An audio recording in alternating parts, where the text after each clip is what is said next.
My video lecture. I am Dr. A. Velmurugan, Assistant Professor, Department of Mechanical Engineering, Government College of Engineering, Chettikari, Dharmaburi. In this video lecture from upcoming semester, Thermal Engineering 2, Unit 5, Refrigeration and Air Conditioning System, Module 5. We have discussed about the air refrigeration cycle and also thermoelectric refrigeration system.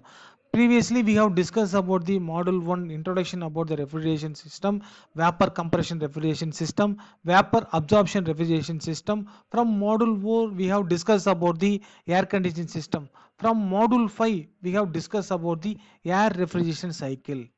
From that air cycle refrigeration system, and also first of all we have discussed about the air cycle refrigeration system and the component.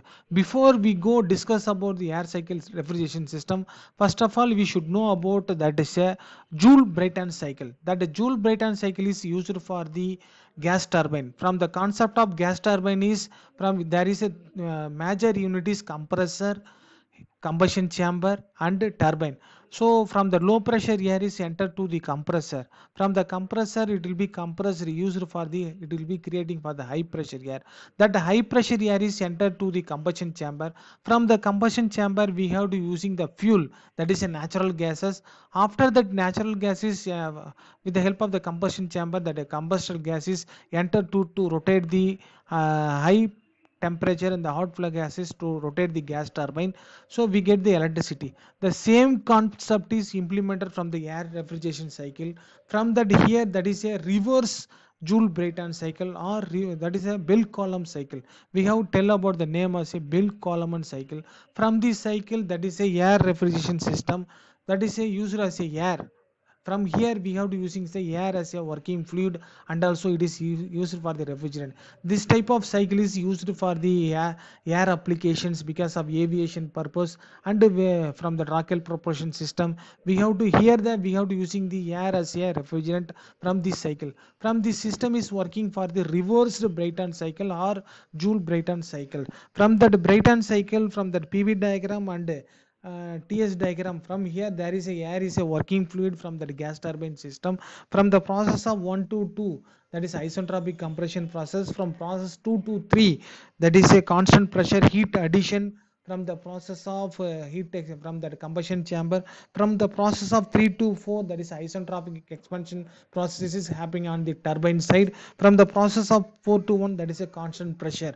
Again it is from the closed system we get, that is a, but in the open system the air is goes to the atmosphere. So generally that Joule Brayton cycle is used for the gas turbine process. From that gas turbine process, the air as a working fluid from that gas turbine unit. After that combustion chamber, we have to using that with the help of the natural gases to ignite it. That gas is goes to rotate the gas turbine, so we have to produce the generate electricity. But in the Bell column cycle is a reversed Brayton cycle. From that Brayton cycle, that is a Bell column cycle. From the process of 1 and 2. So before we go discuss about the TS diagram, first of all, what are all the components are used for the air cycle refrigerant system? The first unit is compressor. Second one is a cooler and heat exchanger. Third one is a expander. Fourth one is a refrigerator. In this system, the cooling effect is used to produce the refrigerator. This system has very low COP. In spite of fact that is the system has low COP, this is still popular in the aircraft cooling system. As I told about earlier, we have to using this air refrigeration cycle is used for the aircraft cooling system. In this system, work obtained by the expander is used for the operation of the compressor. From that Bell column cycle PV and TS diagram, from the process 1 and 2, we get the compression. In the compression of the air will be takes place from the process 1 and 2. From the process 2 to 3, that is a constant the cooling of air will be takes place. There is no heat is required from from this process. We have to, that a constant pressure process. From the process 3 to 4, that is a expansion is takes place. From the process 4 to 1, cooling effect will be happen. From the process 1 and 2, we get the compression of the air takes place. From the process 2 to 3, that is a cooling air takes place. Air during heat will be removed from this process. From the 3 to 4, that is the expansion process happen. From the 4 to 1 we get the cooling effect based upon the Bell column cycle, that is air refrigeration cycle is depends on this. From this cycle we, with is the help of the Bell column cycle, to cool the air very low compared to vapor compression refrigeration cycle. From here we have to using the fuel is air as a fuel. Next slide.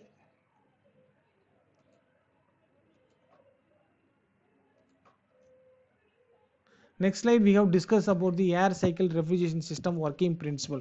From this refrigerator, that is air is drawn from the refrigerator at one is supplied to the compressor, where it is compressed isentropically processed from the process 1 and 2. From that high temperature and high pressure compressed air is supplied to the cooler, where it is cooled at constant pressure up to the process of 3. That the air is again is expanded by the isentropic process from the process 4. The cooled air is supplied to the refrigerator to produce the cooled effect. The air gets heated at a constant pressure process during 4 to 1. This process is repeated again and again from the process of air refrigeration cycle. So generally air refrigeration cycle is from the aircraft applications and also used for aviation purpose. The merits and demerits of the air cycle refrigeration is, from that advantage point of view, air is a non-flammable, so there is no chance of fire hazardous. Air is cheaply and easily available as compared to other refrigerants. The weight of the air refrigeration system is per ton of refrigeration is much less as compared to other system. Because of this reason, the system is employed in the aircraft applications. Next disadvantage, the COP of the system is very low as compared to the other system. The amount of air required to be circulated for producing cold effect is more as compared to other refrigerant used in the other system. In this system, heat is carried by the in the form of sensible heats. Next slide, we have discussed about the thermoelectric refrigeration system. From the thermoelectric refrigeration system is used for cooling of the Peltier effect to create the heat flux between the junction of two different types of materials. This effect is commonly used in the camping of or portable coolers for cooling electronic components and also small instruments. So that from the thermoelectric refrigeration system we have to creating the Peltier effect and creating the heat flux. So this type of system is used for the cooling of the small electric components. After applying a DC voltage difference across the thermoelectric module, an electric current will passes through the module and heat will be absorbed from one side and released to the opposite side. One module phase there it will be cooled while the opposite phase is simultaneously it will be heated. On the other hand, maintaining a temperature difference between the two junction of the module, a voltage difference will be generated across the module and an electrical power is delivered. Next slide, we have discussed about the basic principles of thermoelectric models. There is a thermoelectricity based upon the following basic principle: Seebeck effect, Peltier effect, Thomson effect, Joule effect, and finally Fourier effect. From that figure we have discussed about the n type single semiconductor pellet. So we have to cool this electronic device with the help of that released heat and the electron flow after the DC voltage from that electron flow to absorb the heat from this conductor. From in between here that heat will be flowed to the next side. So from this process we get the cooling effect from this electronic instrument. The basic principles from the p-type semiconductors topped with holes. It is used to ensure the hole moves in a direction opposite to current flow.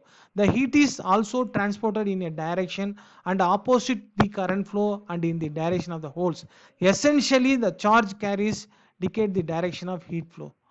Next slide, we have discussed about the major applications of the thermoelectric coolers. Include the equipment used by military, medical, industrial, consumer and scientific laboratory, and also it is used for the telecommunication organization. Uses the range for simple food beverage coolers. For an afternoon picnic, we have to using this type of sophisticated temperature we need from the control system. These missiles and specific space vehicles, we have to using this type of thermoelectric coolers. Why we have to using for the thermoelectric coolers used for the cooling application? There is no moving parts make them very reliable. Approximately 105 hours for operation and maintaining the 100 degrees Celsius longer for lower temperature. Ideal and also when precise temperature is control is required and also it is ability to lower temperature below the ambient conditions, the heat transport controlled by the current input, and able to operate in any orientation conditions.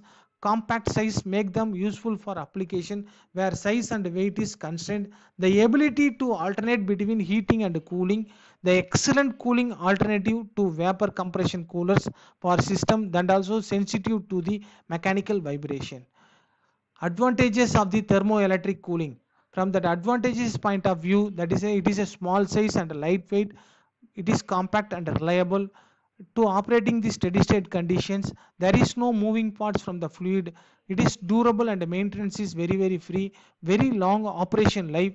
It is effective in the spot cooling, environmentally friendly, no chlorofluorocarbons are present, ability to keep heat and cool, work in any orientation place, generate no electrical noise, can be powered directly by the photovoltaic cells.